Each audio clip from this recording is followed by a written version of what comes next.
Okay, so I'm gonna be showing you the best kits for the new Domination mode in Roblox Bedwars. Okay, so first off, we have Yamini. This is personally one of my favorites. It has two abilities. It has the Pounce ability, which allows you to leap forward. If you do end up landing your Pounce on an opponent, it will do a poisonous tick damage, which is really good if they're on low health. And then it has the ability to climb on blocks, climb on walls. So you're able to catch your opponents if they build up, which is extremely helpful. It's also very useful to escape your enemies. You can also use the ability to save yourself from falling, although it's really hard to do. I was able to manage to do it here. It can be pretty helpful. Okay, so Out of Tunde is an interesting one. I wasn't even going to put this one on the list, but while I was testing it out, I found this really weird bug, which I realized that a lot of other people have been using for a little while, which kind of makes the game really unfair, is if you damage people with your hammer inside of the spectate box, you actually get crystals. This happened with Freya back when Freya had a bar that you had to fill in order to do the frost effect. And it's now happening the same with Out of Tunde. So if you can hit people, you can get up to like, I think it's anywhere from like 5 to 7, 5 to 8 crystals, which gives you a huge bonus in your upgrade. Considering that it's really good, even without it, to be honest. I've seen some people absolutely just like kill everybody with like, once they upgrade their hammer fully, which you can do really fast with that bug. I would say the only downside is that if you die with your crystals, you do lose them. So definitely make sure to upgrade them before you die. But once that hammer is maxed, it is just so powerful. I don't use Out of Tunde much, so I maxed out the damage, which I think was a mistake. I'm pretty sure that the other ones actually do more damage, but still really good kit. Okay, so next we have Crypt. This kit's really good. Definitely underrated. So once you kill someone or someone on your team kills someone, even if they fall in the void, a grave will spawn either where they died, or if they fell in the void, it'll spawn somewhere at mid. And if you collect the graves, then you can use your staff that you get for free at the start of the game, and you can spawn in skeletons. The skeleton's damage is based on the player that you killed. So if the player had diamond armor and a diamond sword, your skeleton will have diamond armor and a diamond sword. Pathfinding on them is a little buggy. It's a little strange, but overall the skeletons do a really good job, and if you're able to get a lot of them, they do some crazy damage. Okay, next up we have Grim Reaper, which I wasn't even going to consider because just like based on like hearing the kit, with Grim Reaper you consume their soul, and you go like invisible, and when you're in that mode you can't help your teammates, right? So I just figured this wouldn't be a good mode since you're with your teammates a lot. But to my surprise, it was actually really good. It allows you to get out of places really easily. So kill someone, consume their soul, run, heal. That speed boost is really nice along with that health that you gain, and then you run back, kill someone, consume their soul, and you just keep looping it, and it's really good.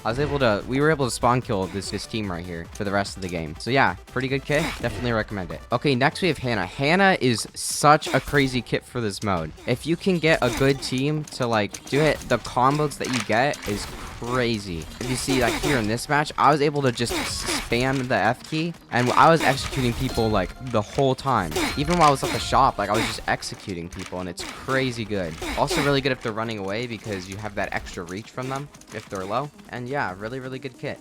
Okay, next up we have Pirate Davy. It's really good considering you know how to use it. If you know how to use it and you're really good at Davy, this is probably going to be one of the top 3 kits for you in this mode. You capture 1 point and then you move on to the next one, and then launch yourself to the next one, and then keep cycling the map. It's really good. You're also able to launch to like a point and they won't expect it, and you're able to get a lot of extra hits off of it. So yeah, really good kit. If you're good at Davy, definitely recommend it. Okay, next up we have Talia. Talia is going to be one of the best kits that you could do. It's a free kit too, level 15 in the player levels, so super accessible, super easy to use too. So basically your job as Talia is just stay at the base for the first like I'd say 2-3 minutes of the game. Get about like 20 chickens, which what I didn't realize is that each egg that you harvest actually gives you anywhere from 1 to 2 chickens, so you don't actually have to buy like 20 chicken eggs. It's really good. That was a nice surprise. So back when they had the forge, you had to like upgrade like the chickens in the forge so they do more damage, but based on what I saw, that doesn't exist anymore, right? The forge is gone. So based on what I saw, the chickens are already at max damage. So from the very start of the game, when you first get your chickens, they're doing so much damage, plus they can fly.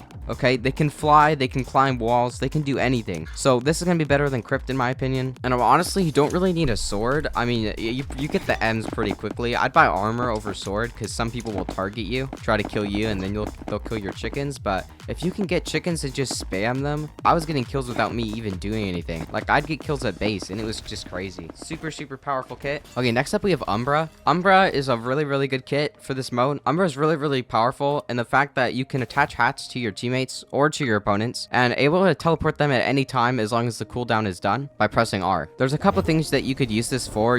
What I like to do is I like to, at the start of the game, I like to throw a hat on my teammate. I'll sit at base, that way I can grab my iron and get some armor, maybe a sword. And then by the time that they get to mid, I press R, teleport to them, and then I'm able to help them from there. Another thing you could do is attach it to like a teammate. If you have an AFK teammate at base, you can attach it to them. That way, if you ever like fall in the void or low, jump off the cliff, press R, and you can teleport to your teammate. You can also spy on the players by pressing Q, which allows you to see where they are. I've never really used this, to be honest, but it's not that powerful in my opinion. I think just teleporting to them is the main point of the kit. But if you really want to use it and you find a good use for it, definitely do so. At the time of recording this video, there was a weird bug. I'm not sure if it was just me or if it was the kit or if I just wasn't using it correctly, but sometimes it wouldn't let me use the hat. It was really odd, but then it let me use it again. I don't know. It was really confusing, but if you do run into that, but hopefully that gets fixed, or if it wasn't a bug and I was just don't know how to use the kit, someone tell me in the comments below. And yeah, really good kit. Okay, so next up we have Pyro. Pyro's a really powerful kit. I know I've heard people say this is really powerful, and I was like, I don't really want to try it, but it's actually really good. If you can upgrade your flamethrower a lot, it's so good. And what's good about this, like over like at a Tunde or something, is you do keep your embers. So if you die and you have like a bunch of embers and you didn't get a chance to upgrade them, when you die you keep them and you can upgrade it when you respawn. If you're able to burn all of them and then the brittle damage, all your team will come in with like a diamond sword. It's super powerful. You can like two-shot people with this kit, and if you can max it, it's just crazy good. Definitely try this one out. Okay, and lastly we have Zephyr. Super powerful. I personally wouldn't use it in like a normal match because I don't like the fact that you have to like keep killing people, because it's like you just want to go to your base, you want to chill at your base, and then you lose your stack. It's kind of annoying. But in this mode, you're constantly killing people anyways, and so it's really good. If you're able to get stacks early game, or even just gear up and get it late game, it's still really good. Possible either way. It's actually really easy to spawn camp with it too. It's just this kit is just so powerful. Probably needs a nerf, but that's just my opinion. Okay, and you get that triple jump, so you're able to like, they're swinging at you and you just jump above them, and so you can hit them, but they can't hit you. It's just really good. And if you happen to die with your 5 stack, it's pretty easy to get it back if you just have a diamond sword, and you don't lose your sword and stuff in this mode. So really underrated kit. And yeah, now this is a battle pass level 50 kit from season 5, I believe, so not everyone's gonna have it, but rental tickets do exist for a reason. So if you are able to get a battle pass rental ticket, then GG's. Anyways, that was my list of the top kits for the domination mode. Let me know if you agree or disagree with any of these, or if I forgot a kit, let me know in the comments. And don't forget to like and subscribe.